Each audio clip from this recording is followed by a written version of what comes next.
Hello students, welcome back to Hindi mirror channel. सभी students का Hindi mirror पर फिर से स्वागत है। अभी जो कंटेंट लेकर आए हैं बीए फर्स्ट सेम के जो स्टूडेंट्स हैं उनके लिए लेकर आए हैं।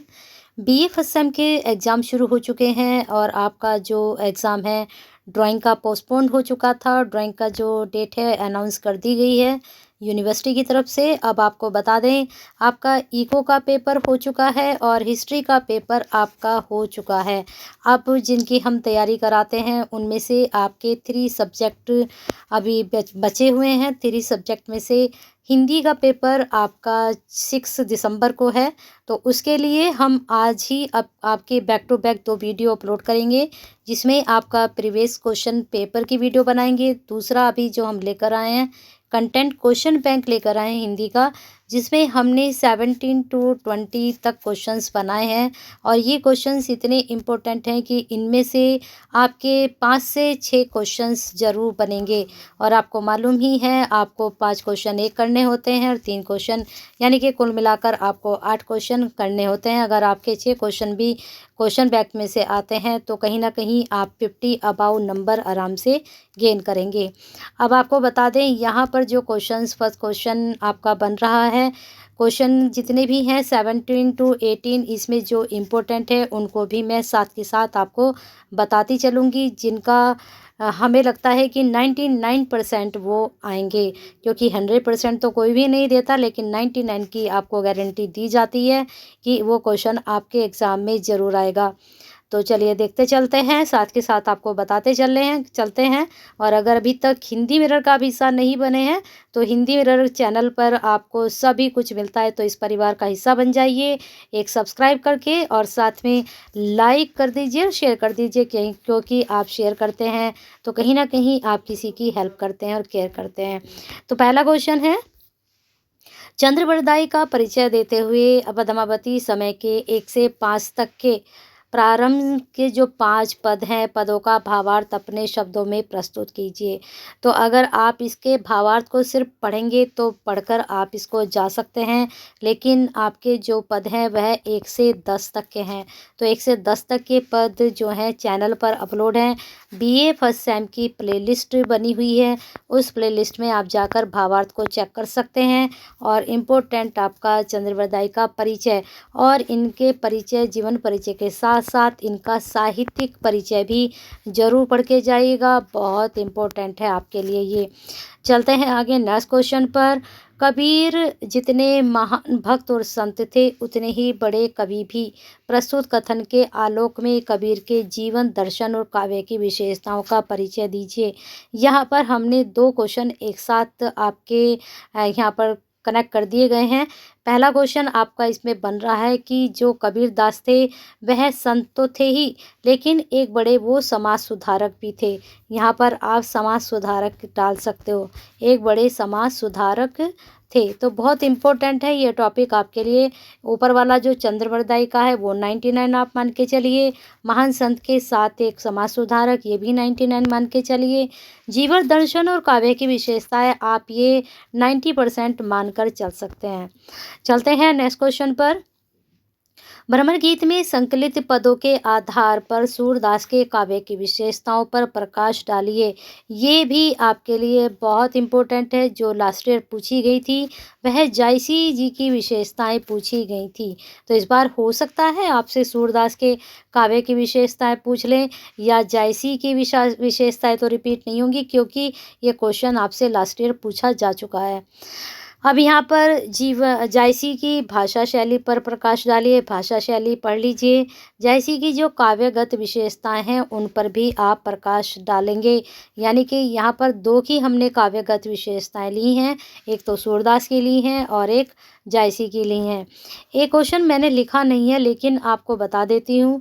जैसे कबीरदास जी का हमने बताया, आपको इस समाज सुधारक का करना है। आपको एक कबीरदास के बारे में आप कर सकते हैं, इनकी भाषा के बारे में, इनकी भाषा शैली के बारे में, क्योंकि जो इनकी भाषा है उसके बारे में भी क्वेश्चंस आपका बन सकता है।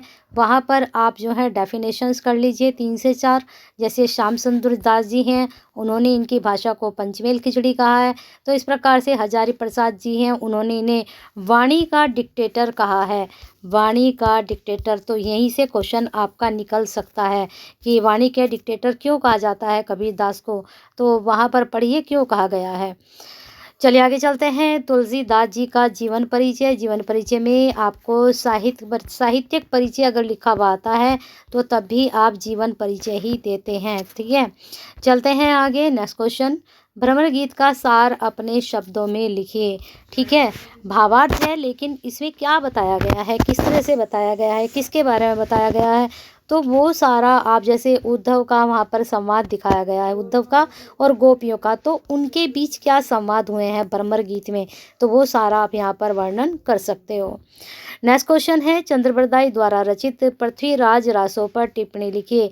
आपको पृथ्वीराज रासों के बारे में सब कुछ पता होना चाहिए। क्या इसकी कहानी है, कौन से इसके पात्र हैं, किसने लिखा है, कब लिखा है, किसने इसको पूरा किया था, तो वो सारी चीज़ें आपको पता होनी चाहिए।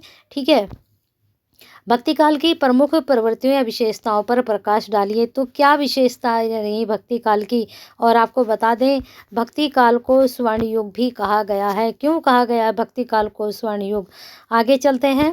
नेक्स्ट क्वेश्चन है, हिंदी की निर्गुण भक्ति की ज्ञानाश्रयी, साथ में प्रेमाश्रयी भी, इनको ज्ञानाश्रयी भी बोलते हैं, प्रेमाश्रयी बोलते हैं और ज्ञान मार्गी भी बोलते हैं, दोनों। अब कभी आप सोचो हमने तो प्रेमाश्रयी पढ़ा, मार्गी तो हमने पढ़ा ही नहीं, तो एक ही बात है, श्रेय भी आ सकता है और मार्गी भी आ सकता है।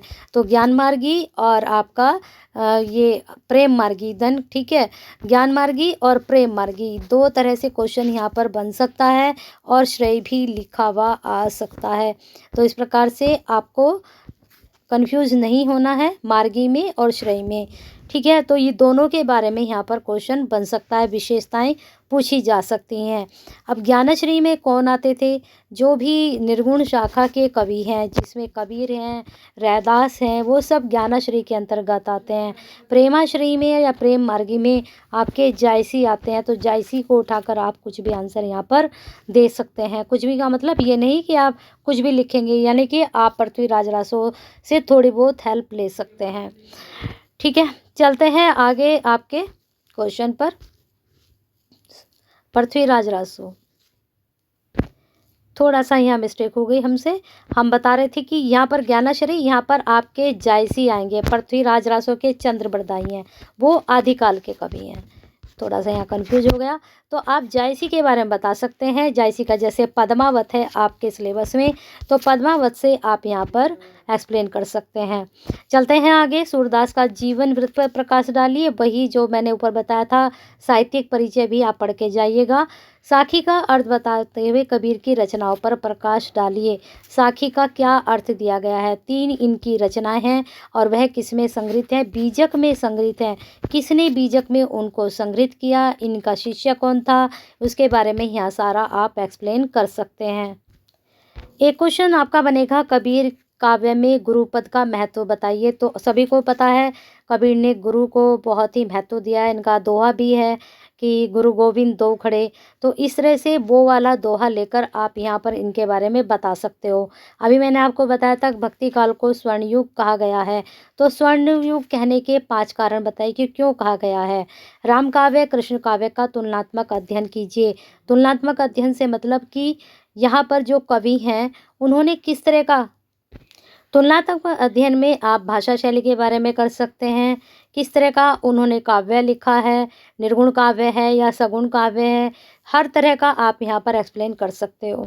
ठीक है, ज्ञानाश्री है या प्रेमाश्री हैं। ठीक है, चलिए चलते हैं आगे। अब ये सूरदास जी हैं, कृष्ण के हैं, राम काव्य में आपके तुलसीदास हैं, तो कि इन दोनों का आप डिफरेंस दिखा सकते हो। शुद्ध रहस्यवाद केवल कबीर का है, इस कथन की पुष्टि कीजिए।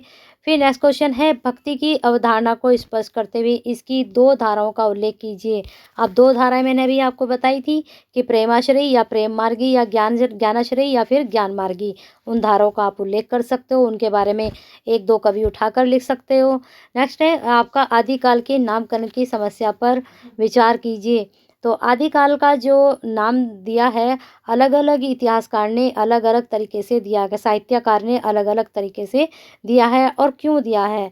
तो जैसे आदिकाल को वीर गाथा काल भी कहा गया है, आदिकाल भी कहा गया है। तो यह नामकरण की समस्या क्यों है? नाथ कौन थे? इनके द्वारा लिखित साहित्य की विशेषताएं बताइए। तुलसीदास के समन्वयवाद पर संक्षेप में टिप्पणी लिखिए। पद्मावत महाकाव्य की कथा वस्तु को प्रस्तुत कीजिए। पठित अंश यानी कि जो तुलसीदास का जो आपके यहाँ विनय पत्रिका है और भी यहाँ पर जो है आपका अयोध्या कांड है, तो उसके बारे में यहाँ पर आप तुलसीदास के काव्य की विशेषताएं बता सकते हो। उन दोनों को आधार बनाकर यहाँ पर आपको तुलसीदास की काव्य की क्या विशेषताएं हैं उनके बारे में आपको बताना है। तो इस प्रकार से ही मैंने वैसे 17 to 20 बताए थे, लेकिन ये 22 क्वेश्चन है और यहाँ पर आपके 6 से 7 क्वेश्चन जरूर बनेंगे ही बनेंगे। तो अच्छे से पढ़ के जाइए। जो भी हेल्प हिंदी मीडियम की तरफ से चाहिए तो कमेंट बॉक्स में ज़रूर बताइएगा, लेकिन उससे पहले लाइक और शेयर करना मत भूलिएगा।